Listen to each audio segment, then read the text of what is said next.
स्वारगेट मामले के आरोपी को 70 घंटे में हिरासत में लेने के बावजूद विरोधियों की ओर से सरकार पर पलटवार जारी है। इस कड़ी में शरद पवार गुट के सांसद अमर काले ने घटना को लेकर दिए गए गृह राज्य मंत्री योगेश कदम के बयान की कड़ी निंदा करते हुए सरकार पर गैर जिम्मेदाराना रवैया का आरोप लगाया। साथ ही उन्होंने गृह राज्य मंत्री के इस्तीफे की मांग भी की। वे मीडिया से नागपुर में बात कर रहे थे। अतिशय मोठं फेल्युअर राज्य सरकारचं आणि राज्याच्या गृह खात्याचं एक अतिशय मोठं फेल्युअर असं मी समजतो। आरोपी पकडला गेला असं आता कळलंय, परंतु ज्या पद्धतीचं वक्तव्य राज्याचे गृह राज्यमंत्री योगेश कदम यांनी या घटनेच्या संदर्भामध्ये केलंय, यावरनं हे सरकार किती असंवेदनशील आहे आणि इतक्या गंभीर प्रकरणाच्या संदर्भामध्ये इतकं बेजबाबदारपणे वक्तव्य राज्याचा एक गृहमंत्री कशा पद्धतीने करू शकतो, ही मूर्तीमध्ये हे या प्रकरणातून आपल्याला पाहायला भेटतं। या वक्तव्याचा आम्ही तीव्र शब्दामध्ये निषेध करतोय आणि या पहिले सुद्धा पुण्याची तुम्ही अपघातातली घटना घ्या की कोणतीही घटना घ्या, याच्यामध्ये टोटल फेल्युअर राज्याच्या गृह विभागाचं त्या निमित्तानं दिसतंय आणि जे वक्तव्य गृहमंत्र्यांनी केलंय त्याचा आम्ही तीव्र निषेध त्या निमित्तानं करतो। सातत्यानं पुण्यात अशा घटना वाढत्या असं म्हणाल का तुम्ही? कसं पाहता? पुणे एक सांस्कृतिक शहर होतं, अभ्यासाचं माहेरघर।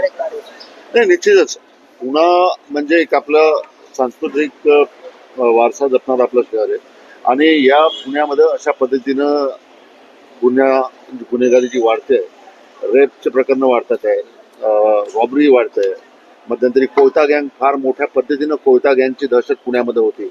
म्हणजे एक जे सांस्कृतिक शहर म्हणून पुण्याची जी ओळख संपूर्ण देशामध्ये होती, एक देशातले प्रत्येक राज्यातले स्टुडंट्स त्या ठिकाणी येतात, सांस्कृतिक शहर म्हणून आपण पुण्याला ओळखतो। एक शैक्षणिक याच्यामध्ये सुद्धा पुण्याचं मोठं स्थान देशामध्ये आहे, परंतु या सर्व घटनांमुळे पुण्याचं नाव सुद्धा निश्चित त्या निमित्तानं त्याला काळीमा फासण्याचं काम या घटनांमुळे होतं असं मी समजतो। त्यामुळं या घटनेत दुसरी घटना घडली होती ज्यामध्ये कॅब चालक जो होता तो तरुणींकडून अत्याचार करण्याचा प्रयत्न करत होता आणि तरुणीनं उडी घेऊन स्वतःचा जीव वाचवला आहे। तर माझं या निमित्तानं फक्त इतकंच म्हणणं राहील की राज्याच्या जे काही गृहमंत्री आहेत त्यांनी या सर्व प्रकरणाची नैतिक जबाबदारी त्या निमित्तानं घेतली पाहिजे आणि जे बेजबाबदार वक्तव्य योगेश कदम यांनी केलंय त्याच्यावर तात्काळ त्या निमित्तानं माननीय मुख्यमंत्र्यांनी कारवाई केली पाहिजे अशी आमची अपेक्षा है। क्या कहेंगे? पुणे की घटना हुई है, आरोपी को अटक किया गया है, लेकिन कहीं तो भी योगेश कदम जी का जो गृह राज्य मंत्री उनका स्टेटमेंट कहीं तो वादग्रस्त कर गया। मैं समझता हूँ कि जिस तरह का वक्तव्य योगेश कदम जी ने किया है उस वक्तव्य की हम निंदा करते हैं और राज्य के गृह मंत्री को इस तरह का वक्तव्य करना ये कभी भी मतलब शोभा नहीं देता, मैं ऐसा समझता हूँ। और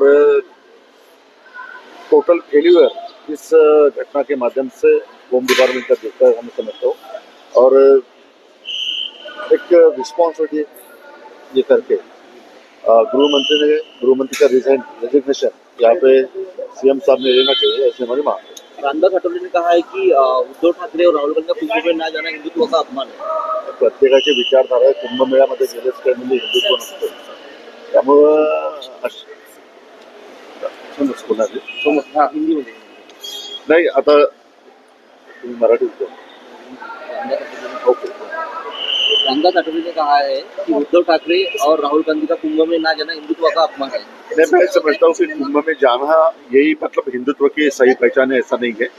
हिंदुत्व प्रत्येकाची वेगवेगळी हर एक की अलग अलग व्याख्या हिंदुत्व की रह सकती है और ये जो बयान रामदास जी आठवले ने किया है उसको बहुत ज्यादा सीरियस लेने की आवश्यकता है, ऐसा मैं नहीं समझता। वक्फ संशोधन बिल कैबिनेट में पास हुआ, इसी तरह सदन में पेश किया जाए, इस पर क्या करना चाहिए? अभी आने वाले बजट में अभी आने वाले सेशन जो भी 10 मार्च से चालू होने वाला है वक्फ बोर्ड का बिल उसमें आएगा, लेकिन अभी इसमें पार्टी मीटिंग भी हमारी होगी और पार्टी मीटिंग के बाद में इस बारे में जो भी स्टैंड है वो हम लेंगे।